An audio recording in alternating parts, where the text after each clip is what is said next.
ao arrebatamento, quando Jesus virá e levará a igreja, aqueles que estiverem prontos, santos e irrepreensíveis. Mas Jesus faz uma observação assim, versículo 34, para ficar mais claro. Em verdade vos digo que não passará essa geração sem que todas essas coisas se cumpram. Ele estava falando dos sinais que antecedem aqui, e que ele mesmo fala. Passará o céu e a terra, mas as minhas palavras jamais passarão. Agora o versículo 36 que mostra esse detalhe. Também daquele dia e hora, porém, ninguém sabe, nem os anjos do céu, nem os filhos, senão só o Pai. Preste atenção, os anjos não sabiam e não sabem qual é o dia que vai se dar, o dia e a hora do arrebatamento. Eu, quando for ministrar sobre arrebatamento, eu já falei, mas vou voltar a falar, porque é que os anjos não sabem, assim como os demônios também não sabem, assim como os homens também não sabem. E assim como Jesus, quando ele estava em carne, também não sabia. Jesus, irmãos, ele não era onisciente, nem onipresente, nem onipotente quando ele estava aqui na terra. A Bíblia diz claramente em Filipenses 2 que quando Jesus aceitou esta missão de resgatar o homem, a Bíblia diz que ele esvaziou-se a si mesmo e assumiu a forma de servo e submeteu-se a nascer numa manjedoura. Jesus, durante os anos que ele passou aqui, ele não tinha esses atributos. Quando Jesus foi batizado nas águas, a Bíblia diz que logo depois que ele saiu das águas, ele foi cheio do Espírito Santo. O Espírito Santo veio até numa forma visível, numa forma de pomba, para dar testemunho a João Batista, porque João Batista tinha uma orientação de Deus, que aquele sobre quem ele visse o Espírito de Deus pousar na forma de uma pomba, este era aquele que batizava com o Espírito Santo e com fogo. Então, por esse testemunho, João viu uma pomba, o Espírito de Deus vindo sobre João. Mas Jesus, irmãos, ele não tinha a onisciência. Ele só sabia das coisas por revelação do Espírito Santo, que a partir daquele dia, daquela hora, passou a guiá-lo e a revelar a ele as coisas. Jesus também não era onipresente. Ele não estava presente num lugar e no outro, num lugar e no outro. Depois que ele ressuscitou, sim. Aí, quando ele estava partindo o pão, e os discípulos o reconheceram ali em Emaús, naturalmente deve ser por causa das marcas, quando ele foi partir o pão, que eles o reconheceram, ele desapareceu. Aí Jesus já estava com o corpo glorificado. Aí Jesus já sabia quando é que vai se dar o arrebatamento, tanto que os discípulos perguntam novamente a ele em Atos capítulo 1, e ele diz: a vós não vos compete saber as épocas que o Pai reservou para a sua autoridade. Então Jesus, é muito importante nós entendermos isso, que Jesus fez toda a sua obra, todo o seu ministério, no poder, unção e direção do Espírito Santo. É por isso que a Bíblia fala, através do apóstolo Pedro, em Atos 10, 38, como Deus ungiu a Jesus de Nazaré com o Espírito Santo e com o poder, o qual andou por todos os lugares, fazendo o bem e curando todos os oprimidos do diabo, porque Deus era com ele. Então a obra que Jesus fez foi no poder e unção e direção do Espírito Santo. É por isso que ele diz que nós podemos fazer as mesmas obras que ele fez. Em João 14 ele diz: vós, aquele que crê em mim, fará as mesmas obras que eu faço e fará até maiores, porque eu vou para junto do Pai. Mas Jesus fez tudo sem ter esses atributos divinos. Ele não sabia de certas coisas, só quando o Espírito Santo revelava para ele. Isso é muito importante, por quê? Porque tem gente que pensa que os demônios sabem das coisas. E é muito importante, irmão, que você saiba que os demônios não sabem. Eles não sabem o que nós pensamos. Eles não sabem, porque eles não têm essa capacidade, mas Deus Pai, Deus Filho e Deus Espírito Santo sabem. Então, você precisa entender que, sendo os demônios, assim como os anjos, espíritos, e nós sendo também seres espirituais, eles, tanto anjos como demônios, podem assoprar, podem falar palavras ao nosso espírito, lançar pensamentos na nossa mente. É por isso que talvez você já tenha passado por uma experiência de repente você se vê pensando coisas que você dá uma acordada assim e diz, não, mas eu não quero pensar isso, eu não aceito isso, eu não quero isso para mim. Às vezes pensamentos violentos, pensamentos de ira, pensamentos de vingança, pensamentos sujos, pensamentos imorais, pensamentos errados. Aqueles pensamentos não são teus, eles são lançados por demônios. Eles lançam sempre na primeira pessoa do singular. É por isso que muita gente, quando vai se matar, na verdade aqueles pensamentos são lançados por demônios.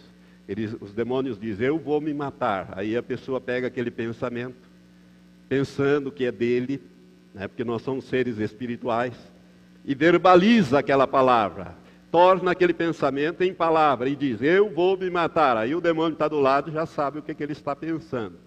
Lança um segundo pensamento. Eu vou lá no viaduto e a hora que passar um caminhão eu vou me jogar na frente. Aí ele diz, eu vou lá no viaduto e a hora que passar um caminhão eu vou me jogar lá de cima. E de repente ele está lá grudado no viaduto. E vem o caminhão e ele cai em si e diz, mas eu não quero isso. Porque na verdade aqueles pensamentos não eram dele. Você já viu como as pessoas, às vezes quando vão se matar, ficam lá e na verdade elas querem ser salvas dali, elas não querem se matar, porque foram levadas por pensamentos de demônios. Pastor, como lidar com isso? Quando você sentir um pensamento, quando vier uma coisa dessa, um pensamento sujo, violento, você rejeita aquilo, fala, em nome de Jesus, demônio, sai com essas ideias para lá. Eu rejeito em nome de Jesus esse pensamento e coloco um versículo no lugar. Diga, porque o Senhor é o meu pastor e nada me faltará. Se você não lembrar de nenhum versículo, você vai lembrar, né? Salmo 23. Sempre repita a palavra de Deus, tira-o com a espada do Espírito, porque eles não toleram. Faça como Jesus fez, toda vez que Jesus foi tentado, ele repetia a palavra de Deus. A palavra de Deus. Então, rejeita esses pensamentos. Agora, atenção. Você não pode falar com um demônio em pensamento, nem com um anjo. Com Deus, sim. Com Jesus, sim. Com o Espírito Santo, sim. Mas com eles, não. Porque eles precisam saber o que você fala. Por isso, você não pode expulsar um demônio em pensamento. Está vendo uma pessoa endemoniada, você não vai ficar assim, né? Ou seja, em nome de Jesus, sai dele. Você tem que falar, porque ele não sabe o que você está pensando. Mas se você falar a palavra tem poder. Principalmente se você é do Senhor. Você já está autorizado a expulsar demônio. Em meu nome expulsarão os demônios. Está entendendo? Mas para isso você precisa usar a palavra, não pensamento. Porque demônio não obedece e nem sabe o que nós pensamos. Assim como os anjos também não. Então é muito importante que você entenda isto. Não se fala com esses seres em pensamento. E aqui pode, né, nesse estudo poderia surgir uma pergunta. Anjos, pastor, têm asas? Sempre que a gente vê alguma figura ou alguma coisa, os anjos têm asas. Será que tem base bíblica? Será que é uma característica dos anjos ter asa? Vamos ver aqui, diz a Bíblia. Lá em Daniel, capítulo 9, o livro do profeta Daniel, Daniel estava orando, e esse capítulo de Daniel é um dos capítulos mais importantes profeticamente da Bíblia, o capítulo 7 e o capítulo 9. Daniel estava orando, e ele estava confessando o pecado, né, do povo. Quando ele estava orando, ali no versículo 21 diz assim, sim, enquanto estava eu ainda falando na oração, o varão Gabriel, ou seja, o anjo Gabriel, que estava na forma humana, que eu tinha visto na minha visão ao princípio. Ele reconheceu, porque no capítulo 8, ele tem esse contato com o anjo Gabriel na forma humana. Agora ele diz, o varão Gabriel, que eu tinha visto na minha visão ao princípio, veio voando rapidamente e tocou-me a hora do sacrifício ou da oblação da tarde. Ele veio fazendo o que mesmo? Voando. Ora, nós temos sempre a ideia de que quando alguma coisa está voando é porque tem asa, né? Nós olhamos para os pássaros voam porque eles têm asa.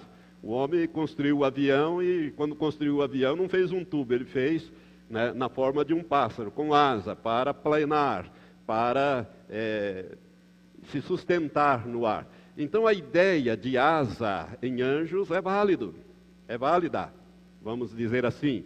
Por quê? Porque Gabriel aqui ele apresenta-se como um ser que estava voando. Vamos ver outro versículo. Isaías, não precisamos nem citar, eu vou só citar. Isaías capítulo 6, os serafins, quando Isaías tem aquela visão da glória de Deus, do trono de Deus, ele viu os serafins. E os serafins, eles tinham 6 asas. Isaías diz isto. Com 2 eles cobriam o rosto, com 2 eles cobriam os pés e com 2 voavam. Eram seres alados, os serafins são seres alados. São seres que estão junto de Deus e participando e praticamente dirigindo a adoração, porque a adoração é santo, santo, santo, é o Senhor dos exércitos. Eles falavam uns para os outros e clamavam uns para os outros. Todos eles tinham 6 asas. Os querubins, em Ezequiel capítulo 1, os querubins, que são seres muito próximos de Deus também, em Apocalipse 4, fala dos querubins, os seres viventes, eles também têm asas, têm 4 asas. Tem 4 asas, não sei como é que é isso, mas tem 4. Né? Os serafins têm 6, os querubins têm 4, né? E, via de regra, acho que os anjos têm 2, não sei. Eu não sei bem como é que é isso. Mas a Bíblia fala de anjos voando. Quer ver, no livro do Apocalipse, capítulo 14, já que nós estamos vendo as características dos anjos, no capítulo 14, o João tem essa visão do Apocalipse e o versículo 6 diz assim: E vi outro anjo voando pelo meio do céu e tinha um evangelho eterno para proclamar aos que habitam sobre a terra e a toda nação, tribo e língua e povo, dizendo com grande voz: Temei a Deus e dai-lhe glória, porque é chegada a hora do seu juízo. E adorai aquele que fez o céu e a terra e o mar e as fontes das águas. Então nós vemos aqui um anjo voando por toda a terra, proclamando esse tipo de mensagem. E ele está voando. Se ele está voando é porque ele tem asas. Em princípio seria isto. Então os querubins, eles têm asa, os serafins, eles têm asa, e esses anjos que são mostrados aqui, supostamente, eles têm asa. Irmãos, há um pouco tempo atrás, para você que está me ouvindo pela gravação e pela internet, nós divulgamos aqui um DVD para a igreja, um DVD sobre a ressurreição do pastor Daniel Ekchuku, da Nigéria. E se você quer adquirir, você que está me ouvindo, o site é www.lagoinha.com. Entra nessa página, clica em DVD e acha lá o DVD, Ressuscitado dos Mortos, ou Dentre os Mortos. Neste relato do pastor Daniel, quando ele estava sendo levado do primeiro hospital para o segundo hospital, numa ambulância Volvo, e de repente entraram 2 anjos dentro da ambulância. E ele se assustou com aqueles 2 anjos, porque eles eram enormes. Um deles era do tamanho da ambulância. E eu disse aqui na última, acho que da última quinta-feira, que a ambulância deve ter pelo menos uns 4,5 metros. E esses 2 anjos tinham asas. Ele esclarece depois, naquele material que eu divulguei, que eu achei na internet, o pastor Giovanni traduziu para nós do inglês e do espanhol, né, numa entrevista que ele deu posteriormente a esse fato a um outro pastor chamado David Servant, está na internet, basta você colocar Daniel Ekchuku, você vai achar essa página, e ali ele esclarece para esse pastor, tempos depois, que aqueles 2 anjos pegaram o espírito dele, né, e debaixo de cada, vamos dizer assim, cada parte, e eles voavam, eles tinham asas, ele esclarece que eles tinham asas. Eu não sei se nós podemos crer nesse testemunho.